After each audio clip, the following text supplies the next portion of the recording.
जनकपुरी के राजा देवराज को अलग अलग तरह के कपड़े पहनने का शौक था। वो देश विदेश से महंगी पोशाक मंगवाता और पहनता, लेकिन जिस कपड़े को वो एक बार पहन लेता उसे दोबारा कभी नहीं पहनता था। और इस शौक के लिए वो अपने धन का सबसे बड़ा हिस्सा खर्च करता था और अपनी प्रजा पर बिल्कुल ध्यान नहीं देता था। महामंत्री राम सिंह, इस बार हम अपनी रैली में एक ऐसी पोशाक पहनेंगे जिसे लोग बस देखते रह जाएं। महाराज, आप चिंता मत कीजिए, मैं आपकी पोशाक ऐसे दर्जी से बनवाऊंगा कि आप देखते रह जाएंगे। ठीक है, जाओ और ऐसी पोशाक बना कर लाओ। राम सिंह जाता है और दर्जी की तलाश करने लगता है जो बहुत अच्छी पोशाक सिलता हो। वो बहुत से लोगों से पता करता है, लेकिन उसे ऐसा कोई दर्जी नहीं मिलता। वो थक हार कर अपने घर पहुंच जाता है और अपनी पत्नी से कहता है, मिथिलेश, कहाँ हो तुम? जरा पानी लाओ, बहुत प्यास लग रही है। अभी लाई। क्या हुआ जी, आप इतने परेशान क्यों हो? क्या बताऊं, बस पूछो मत। अरे कुछ तो बताओ, शायद मैं तुम्हारी परेशानी का हल निकाल दूं। क्या बताऊं मिथिलेश, मैंने राजा को कह तो दिया कि उनके लिए ऐसी पोशाक बनवाऊंगा जो बेहतरीन हो, लेकिन अब तक मुझे यहाँ तो कोई ऐसा दर्जी मिल ही नहीं रहा जो राजा की बेहतरीन पोशाक सिल दे। तो इसमें परेशान होने जैसी क्या बात है? शायद तुम्हें पता नहीं, अगर राजा को पोशाक पसंद नहीं आई तो न जाने वो हमारे साथ क्या करेंगे। अरे मैं ऐसा इसलिए कह रही हूँ कि मैं एक ऐसे दर्जी को जानती हूँ जो बहुत अच्छी पोशाक सिलता है। उसका नाम राजकुमार है। कहाँ है वो दर्जी? मेरे मायके में है। कल वैसे भी आप मुझे छोड़ने मेरे मायके जा रहे हैं, आप वहीं उस दर्जी से मिल लेना। हाँ, तुम सही कह रही हो। चलो फिर तैयारी कर लो, हम कल सुबह ही चलेंगे। राम सिंह अगले दिन मिथिलेश के साथ उसके मायके जाता है। चलो घर तो पहुंच गए। घर तो पहुंच गए, अब जल्दी से मुझे उस दर्जी से मिलवा दो। हाँ चलो ना। मिथिलेश राम सिंह के साथ उस दर्जी की दुकान पर जाती है। क्या तुम्हें राजा की पोशाकें सिलने का अनुभव है? जनाब, हमारा नाम ही राजकुमार है और राजकुमार होकर मैंने कई राजाओं की पोशाकें सिली हैं। ठीक है, तो चलो फिर, हमारे राज्य के राजा की पोशाक सिलवानी है और उन्हें तुमसे मिलवाना भी है। हमारे साथ हमारे दोनों कारीगर भी चलेंगे। हाँ, ठीक है, चलो। मिथिलेश, तुम घर जाओ, मैं इन लोगों को लेकर वापस जा रहा हूँ।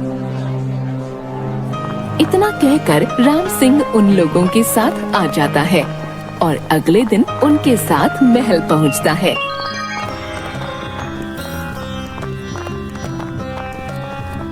महाराज, ये है राजकुमार। हालत तो नहीं है राजकुमार वाली। किस देश के राजकुमार हैं ये? महाराज, ये राजकुमार नहीं, ये तो दर्जी है। इसका नाम राजकुमार है। अच्छा।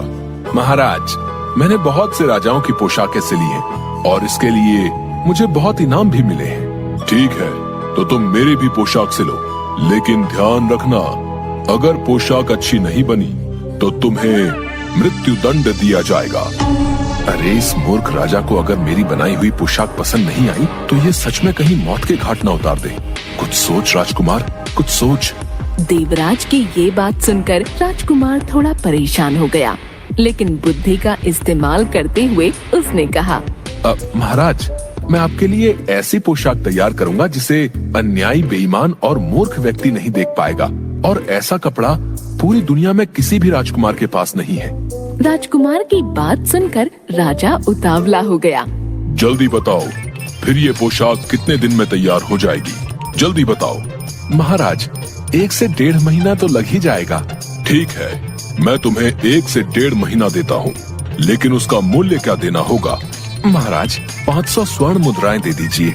मैं तुम्हें 1000 स्वर्ण मुद्राएं देता हूँ। बस जल्दी से पोशाक बनाओ। उसी समय राजा ने उसे पैसे और कपड़े दे दिए और राजकुमार और उसके साथियों के रहने की भी व्यवस्था कर दी, जहां वो लोग आराम से रहकर काम कर सकें। 1 सप्ताह बाद राजा ने अपने दरबारी को उस दर्जी के पास भेजा। दरबारी वहाँ पहुँचा तो देखा सब बड़े आराम से सो रहे हैं। राजकुमार, कितना कपड़ा तैयार हो गया? राजा जी पूछ रहे हैं। आइए आइए, दिखाता हूँ। राजकुमार एक अलग कमरे में उस दरबारी को लेकर गया, लेकिन वहाँ उसे कुछ नहीं दिखा। तभी उसे राजकुमार की वो बात याद आती है कि ये कपड़ा अन्यायी, बेईमान और मूर्ख व्यक्ति को नहीं दिखेगा। दरबारी मन ही मन सोचने लगा, क्या मैं ऐसा व्यक्ति हूँ? नहीं, पर कपड़ा तो नजर नहीं आ रहा। बेईमानी तो महल में रहते कई बार की है। अरे किस सोच में पड़ गए? बढ़िया है ना कपड़ा? हाँ, बहुत बढ़िया पोशाक बन रही है। चलो मैं जाकर महाराज जी को ये बात बताता हूँ। दरबारी जाता है और उस कपड़े की बहुत तारीफ करता है। दरबारी की ये बात सुनकर राजा बहुत खुश होता है और दर्जी की सेवा बढ़ा देता है। ऐसे ही हफ्ता बीत जाता है और राजा इस बार मंत्री को भेजता है। मंत्री के आने की सूचना पाकर राजकुमार सतर्क हो जाता है और मंत्री जैसे ही पहुंचा, राजकुमार अपने आदमियों के साथ कपड़ा काटने और सिलने का अभिनय करने लगा। मंत्री मन ही मन सोचने लगा, अरे मुझे तो कोई कपड़ा दिखाई नहीं दे रहा। कैंची तो चल रही है लेकिन कपड़ा नहीं है। राजकुमार कपड़े तो सिल रहा है लेकिन मशीन में तो सुई ही नहीं है। कपड़ा तो दिख ही नहीं रहा। तभी उसे राजकुमार की वो बात याद आती है, अन्यायी, बेईमान और मूर्ख व्यक्ति नहीं देख पाएगा। वो मन ही मन सोचने लगता है, क्या मैं ऐसा व्यक्ति हूँ? विवश होकर उसने कहा, अरे वाह राजकुमार, तुम तो बहुत बढ़िया कपड़ा सिल रहे हो। चलो मैं जाता हूँ और महाराज को बताता हूँ। इतना कहकर महामंत्री वहाँ से आ जाता है। राजा के सामने उस पोशाक की बहुत तारीफ करता है। ये सुनकर राजा बहुत खुश हो जाता है। 2 दिन बाद राजकुमार वो पोशाक लेकर राजमहल आता है। देखिए महाराज, कितनी बढ़िया पोशाक है। आइए मैं आपको पहना देता हूँ। ये बहुमूल्य पोशाक है जो मैंने आपके लिए बनाई है। राजा भौचक्का था क्योंकि उसे कोई पोशाक नहीं दिख रही थी। उसने सोचा, क्या मैं बेईमान और अन्यायी हूँ? राजा ने अपनी बेइज्जती होने के डर से पूरे राज्य में उसका नाम मजाक बन पाए। इस डर से राजा ने भी उस दर्जी की बहुत तारीफ की। वाह वाह, ऐसा कपड़ा तो मैंने कहीं नहीं देखा और न पहना। दर्जी ने शीशे के सामने खड़ा करके राजा के सारे कपड़े उतरवा दिए और उसे नंगा कर दिया और कपड़े पहनाने का अभिनय करने लगा। वो कभी राजा के कॉलर सीधे करता, कभी बटन बंद करता। देखिए महाराज, आप इस पोशाक में कितने जच रहे हैं। सारे दरबारी उस दर्जी की हाँ में हाँ मिलाने लगे।